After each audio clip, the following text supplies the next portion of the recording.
Salut! Aujourd'hui, je vais te confier un truc que je n'ai jamais dit à personne ou presque. Il y a une période dans ma vie où j'avais une to-do list longue comme le bras. Des projets, des idées, des rêves même. Et tous les soirs, je me couchais sans en avoir avancé un seul. Pas parce que j'étais flemmarde, pas parce que j'avais zappé, mais parce que je n'avais apparemment jamais le temps. Et un jour, j'ai lu une phrase qui m'a littéralement stoppé net. Elle disait: tu n'as pas besoin de plus de temps. Tu as besoin de mieux utiliser les interstices. Les interstices, ce mot m'a hanté. Ça voulait dire quoi en fait? Et depuis ce jour, j'ai changé complètement ma façon de fonctionner. Et mon quotidien, il a littéralement changé. Alors aujourd'hui, je vais te partager ça. Suis-moi.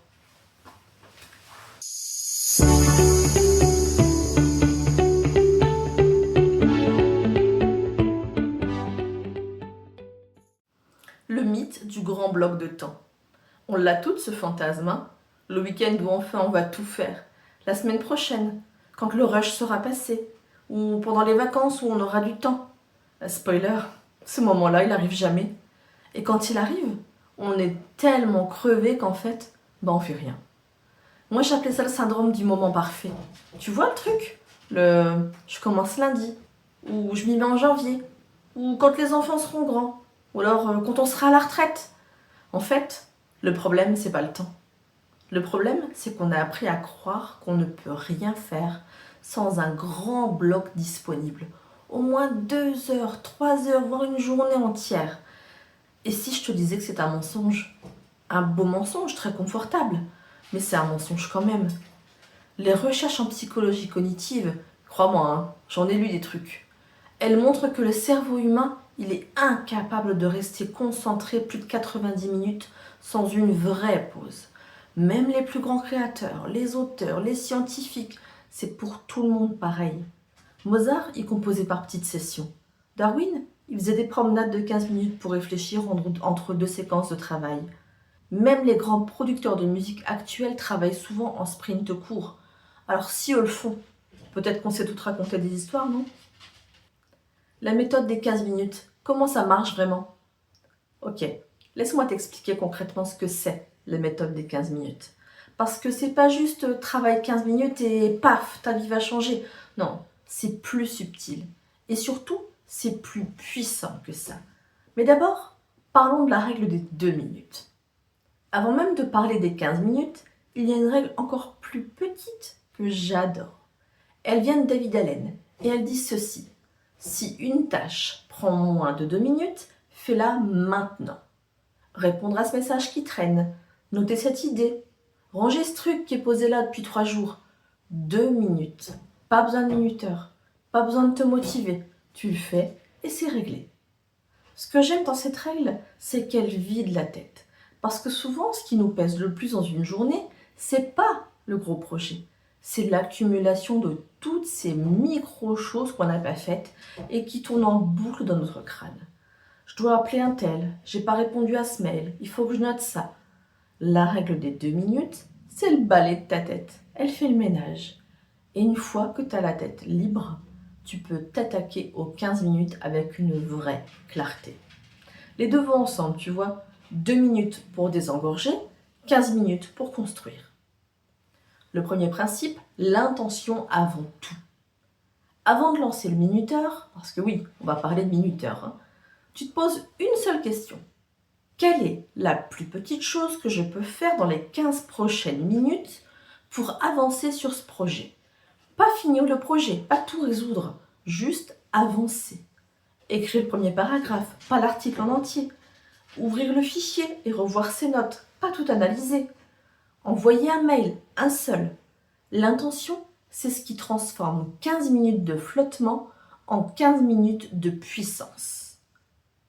Deuxième principe, le minuteur est ton allié.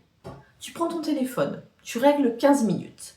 Et pendant ces 15 minutes, tu ne fais que ça. Pas de notif, pas de réseau, pas de je regarde un truc vite fait. Non, le minuteur, c'est la magie. Parce qu'il crée une urgence artificielle qui court-circuite la procrastination. Ton cerveau sait que c'est borné, que ça va finir, alors il s'y met vraiment. Tu connais l'effet Parkinson? La règle dit que toute tâche se dilate pour remplir le temps qu'on lui alloue. En gros, si tu te dis j'ai toute la soirée, eh ben, tu vas prendre toute la soirée. Alors que si tu te dis j'ai 15 minutes, là tu vas aller à l'essentiel. C'est pas de la magie, c'est de la neurologie. Troisième principe, capitaliser sur l'élan. Et là, c'est le truc que personne ne te dit. Quand le minuteur sonne, bah tu peux continuer. Si tu es dans le flow, si tu as envie de continuer, bah continue. La méthode, c'est pas 15 minutes et on range tout. C'est 15 minutes pour démarrer, pour se donner de l'élan. Parce que le plus dur, c'est toujours de commencer. Une fois que tu es dedans, souvent tu veux plus t'arrêter. Mais si tu t'arrêtes à 15 minutes, bah c'est bien aussi. Parce que tu auras quand même avancé. Tous les jours un petit peu. Et les petits pas répétés, ça devient des kilomètres. Mes exemples concrets. Je vais donner des exemples tirés de ma vraie vie. L'exemple numéro 1, mon projet d'écriture. J'avais envie d'écrire depuis des années. Un livre, un roman, un guide pratique, je n'avais pas choisi. Mais à chaque fois que j'y pensais, j'avais l'impression qu'il fallait que je m'installe, que j'ai une table propre, un café, du silence, l'inspiration, la lune dans le bon signe, enfin, tu vois le délire. J'ai commencé à m'accorder du temps chaque jour à ma pause déjeuner, juste 15 minutes. Les 3 premiers jours, c'était nul, mais vraiment nul. Et au bout d'une semaine, je commençais à avoir un vrai début de texte. Au bout d'un mois, j'avais quelque chose dont j'étais fière. Pas parce que j'avais trouvé du temps, parce que j'avais arrêté d'attendre de le trouver. L'exemple 2, le sport. Ah, le sport, mon éternel sujet coupable. Je me disais que ça valait pas la peine si c'était pas au moins 45 minutes. Eh ben c'est faux et archi faux. 15 minutes d'étirement et de renforcement musculaire par jour, c'est infiniment mieux que 0 heure 3 fois par semaine, parce que tu n'arrives jamais à caser la séance d'1 heure. Alors je me suis fait une petite routine de 15 minutes. C'est pas glamour, c'est pas instagrammable, mais c'est constant. Et la constance, c'est toujours elle qui gagne. Exemple 3, les relations. Ça, c'est celui qui m'a le plus surprise. J'avais du mal à garder le contact avec des amis proches. Je me disais qu'il faudrait qu'on se voit, qu'on ait une vraie soirée, qu'on discute vraiment. Et j'attendais le bon moment. Depuis, j'ai une règle. Au moins 15 minutes par semaine pour entretenir une relation. Un message vocal, un email, un appel rapide, mais quelque chose de vrai, de sincère, qui nourrit les liens. Résultat, des liens qui se sont solidifiés alors que je pensais qu'ils s'effritaient. Les erreurs à éviter. Il y a quand même des pièges à éviter. Je te préviens parce que j'y suis tombée moi aussi.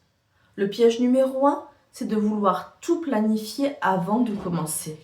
La méthode des 15 minutes, c'est fait pour agir, pas pour parfaire le plan. Si tu passes 15 minutes à réfléchir à quoi faire pendant tes 15 minutes, tu vois le problème, il y a un truc qui coince en fait. Choisis une chose, lance-toi et c'est tout. Le piège numéro 2, se juger quand ça ne marche pas un jour. Il y aura des jours où tu ne feras pas tes 15 minutes, et c'est ok en fait. Ça n'efface pas tout ce que tu as fait avant. Le lendemain, tu reprends sans te flageller. La bienveillance envers toi-même, c'est pas du laxisme. C'est ce qui te permet de tenir sur le long terme.